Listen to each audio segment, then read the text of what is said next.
ഒരു സംശയം കൂടെ, ഇപ്പോൾ ഈ സ്വർണം പൊതിഞ്ഞ പാളി ഈ പറയുന്ന രീതിയിൽ ചെന്നൈയിലെ കമ്പനിയിൽ ഇത് എത്തിച്ചു എന്ന് കരുതുക. അല്ല, ആ കമ്പനിയിൽ ഇതിങ്ങനെ കൊണ്ടു കൊടുത്തിട്ട് ഇതിന്റെ ഈ പൊതിഞ്ഞ സ്വർണം മാറ്റിയിട്ട് സാർ ഞങ്ങൾക്ക് ഇതിന്റെ മുകളിൽ ഈ ചെമ്പുപാളിയുടെ മുകളിൽ ഞങ്ങൾക്ക് സ്വർണം പൂശി തരണം എന്ന് പറഞ്ഞാൽ നടക്കുമോ? നടക്കത്തില്ല. കാര്യം ഇതിനകത്ത് ഇതിന്റെ അണ്ടറിൽ ഈ പറഞ്ഞ മെർക്കുറി ഉള്ളത് കൊണ്ട് ഈ മെർക്കുറിയുടെ കണ്ടന്റ് പൂർണ്ണമായിട്ടും പോകാതെ അവരുടെ കെമിക്കൽ പ്രോസസ്സിനകത്ത് അത് കൊളാപ്സ് ആവും. അപ്പം അവര് ഇത് സ്വീകരിക്കത്തില്ല. കാര്യം അവർക്ക് വേണമെങ്കിൽ ഞാൻ ആദ്യം കാണിച്ച പോലെ പ്യുവർ ചെമ്പായിട്ട് കൊണ്ടുപോകണം. അപ്പം ഈ ഒരു ഡിസൈൻ മൊത്തം പ്യുവർ ചെമ്പി ചെയ്തിട്ട് അത് കൊണ്ടുപോകണം. ഈ സ്വർണത്തിന്റെ അംശങ്ങൾ ഇതിനകത്തുണ്ടെങ്കിൽ അവർ അത് എടുക്കില്ല. അങ്ങനത്തെ മെത്തേഡ് ചെയ്യാൻ പറ്റില്ല. കാര്യം ആ ഭാഗത്തൊക്കെ ഇത് ഇവർ പ്ലേറ്റ് ചെയ്യുന്ന സംഭവം പിടിക്കത്തില്ല. അപ്പൊ അവിടെയൊക്കെ പിന്നെ അതൊരു ഓട്ട പോലെ വരും. പിന്നെയുള്ളൊരു മാർഗം ഇതിന്റെ അളവിൽ വേറൊരു ചെമ്പുപാളി തയ്യാറാക്കുക. അത് എന്തായാലും ഒരു കാര്യം പറയാം, ഇപ്പം ഈ സ്വർണം റിമൂവ് ചെയ്യണേലും ഇദ്ദേഹത്തിന് റോഡി വെച്ചൊന്നും റിമൂവ് ചെയ്യാൻ പറ്റത്തില്ല. ഇനി മറ്റൊരെണ്ണം ഉണ്ടാക്കണേലും റോഡിൽ വെച്ചൊന്നും ചെയ്യാൻ പറ്റില്ല. അതായത് പമ്പയിൽ നിന്നും ഒരു കാറിൽ കയറ്റി കൊണ്ടുപോകുന്ന വഴിക്ക് റോഡിൽ നിന്നും നിർത്തിയത് പറ്റില്ല. ഒന്നും ചെയ്യാം, നമുക്ക് പെട്ടെന്നൊന്നും ചെയ്യാൻ പറ്റുന്ന സാധനം. ഇതെല്ലാം ഒരു കെമിക്കൽ പ്രോസസ്. ഇപ്പൊ സപ്പോസ് ഇത് മൊത്തത്തിൽ ലയിപ്പിച്ച് മാറ്റണമെങ്കിൽ ഒരു പ്രശ്നം, ഗുരുതരമായ പ്രശ്നം, ഇതിന് പകരം വേണ്ടേ? അപ്പൊ ഇതിനൊരു മോൾഡ് എടുത്തിട്ടല്ലേ ഇത് ലയിപ്പിക്കാൻ പറ്റും. അപ്പം അല്ലാണ്ട് റോഡിൽ കൂടെ പോകുന്ന വഴി നമുക്കിത് ഇതിനകത്തുനിന്ന് സ്വർണ്ണം എടുത്തിട്ട് ഇത് നേരെ അങ്ങ് കൊണ്ടുപോയി അവിടെ കൊടുക്കാൻ പറ്റില്ല. ഇതൊരു വിദഗ്ധരായ ആൾക്കാരെ കൊണ്ട് ഈ സംഭവത്തിന്റെ ഒരു മോൾഡ് ഉണ്ടാക്കിപ്പിക്കുക. ഒന്നുകിൽ ഈ മോൾഡ് ഉണ്ടാക്കാന്ന് പറഞ്ഞാൽ ഇതിന്റെ ഒരു മാതൃക ഇത് വെച്ചിട്ടല്ലേ ഉണ്ടാക്കാൻ പറ്റൂ. മോൾഡ് ഉണ്ടാക്കണേ അവർക്ക് ഇത് വേണം. ഈ ഒരു അതായത് ഇപ്പോൾ ദ്വാരപാലക ശില്പത്തിൽ ഇരുന്നതിന്റെ അളവ് ഇത് തന്നെയാണ്. ഈ അളവ് തന്നെയാണെങ്കിൽ പുതിയതാണെങ്കിൽ ഇവിടെ ഫിറ്റ് ചെയ്യാൻ പറ്റുമോ? പക്ഷെ അത് വന്നപ്പോൾ ഫിറ്റ് ചെയ്യാൻ പറ്റിയിട്ടില്ല അവർക്ക്. ഇപ്പൊ വന്നപ്പോഴത്തേക്ക് ഇത് അപാകത, ഇതിന്റെ ഫിറ്റിംഗിന്റെ അപാകത എന്ന് പറയുന്നുണ്ടല്ലോ. ഇപ്പൊ ഇതിന്ന് ഇളക്കി, നമ്മളിപ്പോ ഇതിന്ന് ഒരു സംഭവം ഇളക്കിയിട്ട് തിരിച്ചിവിടെ വെക്കുമ്പോഴത്തേക്ക് യാതൊരു കാരണവശാലും അത് ഫിറ്റ് ചെയ്യേണ്ട ഒരു പ്രശ്നം വരേണ്ടതല്ല. അതായത് ഇതേ അളവിൽ ഇതേ മാതൃകയിൽ ഒരു വേറൊരു ചെമ്പുപാളി ഉണ്ടാക്കുന്നു. ആ ചെമ്പുപാളി പിന്നീട് കൊണ്ടുവന്ന് വരുമ്പോൾ ഇപ്പോൾ നമ്മുടെ കയ്യിലിരിക്കുന്ന ഈ പാളിയുടെ അത്രയും കൃത്യത, ഒരേ അളവിൽ തന്നെ ഒരു ഡ്യൂപ്ലിക്കേറ്റ് നമുക്ക് ഉണ്ടാക്കാൻ പറ്റില്ല. ചെറിയ വ്യത്യാസം വരും. ആ വ്യത്യാസം ഇവിടെ പ്രകടമാണ്. ഈ ഡിസൈനിലുള്ള ഇത് മൈന്യൂട്ടായിട്ടുള്ള ഈ ആഭരണങ്ങളുടെ ഡിസൈനും ബാക്കിയുള്ള കാര്യങ്ങളൊക്കെ വ്യത്യാസമുണ്ട്. അതുകൊണ്ടാണ് ഇത് സൂട്ടാകാത്തത്. അതുകൊണ്ടാണ് അവരുടെ പീഠവും സൂട്ടാകാതെ പോയത്. ഇപ്പം നമ്മൾ ജയറാമിന്റെ വീട്ടിൽ വെച്ച് നമുക്ക് ആ പീഠം കാണാൻ പറ്റും. ആ പീഠം ഇത് തന്നെ കൊണ്ടുപോയി സാറ് പറഞ്ഞ പോലെ ഇതിനകത്തുനിന്ന് സ്വർണ്ണം റിമൂവ് ചെയ്ത് ഇതേ തകിടിൽ തന്നെയാണ് അവർ നിർമ്മിച്ചതെങ്കിൽ അത് കൊണ്ടുവന്ന് അതുപോലെ ഫിറ്റ് ചെയ്ത് ഈ പ്രശ്നം അവിടെ തീരുമായിരുന്നു. പക്ഷേ ആ സമയത്ത് എന്തിനാ രണ്ടാമതൊരു പീഠം ഉണ്ടാക്കി? ബേസിക് എന്നുള്ളത് ഈ ഒരു ചെമ്പുപാളി തന്നെയാണ്. ഇതിന്റെ മുകളിൽ തന്നെ എന്ത് അറ്റകുറ്റപ്പണി നടത്തിയാലും ഇത് വീണ്ടും ഫിറ്റ് ആകും, നോ പ്രോബ്ലം.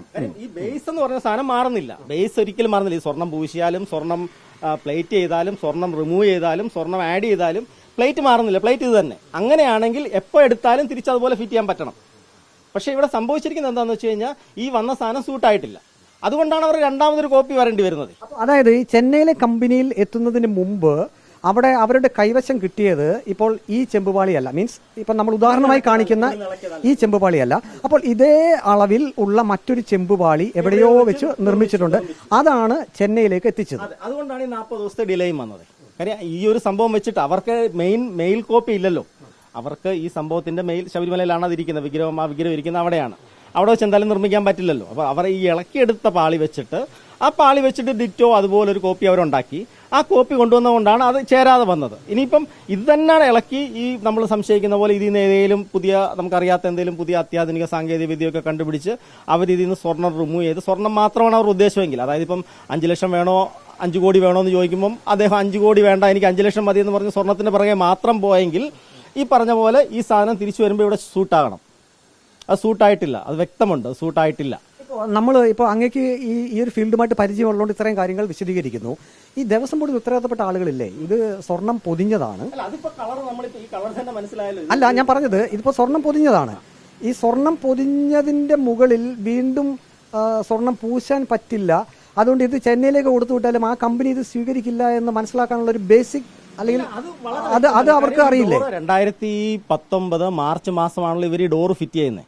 ഡോറ് ഫിറ്റ് ചെയ്ത് കഴിഞ്ഞിട്ടാണല്ലോ, അന്നേരം ഈ ദ്വാരപാലക ശില്പം അഴിച്ചിട്ടില്ലല്ലോ, അത് കഴിഞ്ഞിട്ടാണ് അവർ അഴിക്കുന്നത്. അപ്പോൾ ഈ ഡോറ് ഫിറ്റ് ചെയ്യാൻ വന്നപ്പോഴത്തേക്ക് ഇവർക്ക് അറിയില്ല ഈ ഡോറ് ചെയ്തത് ചെന്നൈയിലെ കമ്പനി തന്നെയല്ലേ. അപ്പോൾ അവരെങ്ങനെയാണ് അവരുടെ പ്രൊസീജിയർ കാര്യങ്ങൾ എന്നൊക്കെ ഇവർ വ്യക്തമായിട്ട് ധാരണയുള്ളതല്ലേ. അപ്പം അത് ഒരു തരത്തിലും അവർക്ക് അറിവില്ലാത്തല്ല. അവിടെ ചെന്നപ്പോഴത്തേക്ക് അത് പറ്റില്ല എന്ന് പറഞ്ഞു. അങ്ങനെയൊന്നും നമുക്ക് ഇത് ചെയ്യാൻ പറ്റില്ല. വ്യക്തമായിട്ട് അവർക്ക് അറിവുള്ളതാണ്, വ്യക്തമായിട്ട് ഇതുള്ളതാണ്. ഇത് ഗുരുതരമായിട്ട് അവർ അറിഞ്ഞുകൊണ്ട് തന്നെ, എൻ്റെ അഭിപ്രായത്തിൽ ഞാൻ പറയുന്നത് ഈ ഡോറും ഈ പറഞ്ഞ ദ്വാരപാലക ശില്പങ്ങളും എല്ലാം ഈ യുവതി പ്രവേശത്തിന് ശേഷമാണ് ഇവർ അഴിച്ചിരിക്കുന്നത്. ഇത് ഗുരുതരമായ രീതിയിലുള്ള ഒരു വിശ്വാസ തട്ടിപ്പാണ്. ദ്വാരപാല വിഗ്രഹവും ഡോറും നമ്മളിപ്പോൾ ആരുടെയും ഫ്രെയിമിലില്ല. അത് ഡോറും സമാനമായ രീതിയിൽ, അതായത് ജനുവരിയിലാണ് അവിടെ യുവതി പ്രവേശിക്കുന്നത്. അപ്പം ആ സമയത്ത് ഇതെന്തോ വലിയ ശക്തി ചൈതന്യത്തിൻ്റെ എന്തോ വലിയ പ്രശ്നമുണ്ട്. അപ്പം ഈ ദ്വാരപാലകരെയും ഈ ഡോറിനെയും ഇവരെന്തോ ആഭിചാരക്രിയയ്ക്കോ അങ്ങനെ എന്തെങ്കിലുമൊക്കെ ഒരു സംഭവത്തിന് വേണ്ടി അഴിച്ചെടുത്തുകൊണ്ട് പോയിരിക്കാനാണ് സാധ്യത. രണ്ടും ഒരുമിച്ച് വായിക്കണം. ഈ ഡോർ ഒരു കേടില്ലാത്ത ഈ ഡോറും മാറ്റിയതായിരിക്കും എന്നാണ്. ഡോറിൻ്റെ ബാക്കി ഇപ്പോൾ അവിടെ ഉണ്ടെന്ന് പറയുന്നു, പക്ഷെ അത് ഒറിജിനൽ ആണോ എന്നറിയില്ല. കാര്യം ഈ ദ്വാരപാല വിഗ്രഹത്തിന്റെ പാളി പോയതുപോലെ തന്നെ ആ ഒറിജിനൽ ഡോർ, അയ്യപ്പന്റെ അവിടെ വിജയമല്യ പൂശിയ ഒറിജിനൽ ഡോർ, അതും ഇതുപോലെ സ്വർണം പൂശിയതാണ്. അപ്പം അതും എന്താ ഡാമേജ് എന്നറിയില്ല. ഇതുപോലെ തന്നെ സ്വർണം ചെമ്പായതുപോലെ അതിനും എന്തോ കള്ളക്കഥയാണ് അത് കേടായെന്ന് പറയുന്നത്.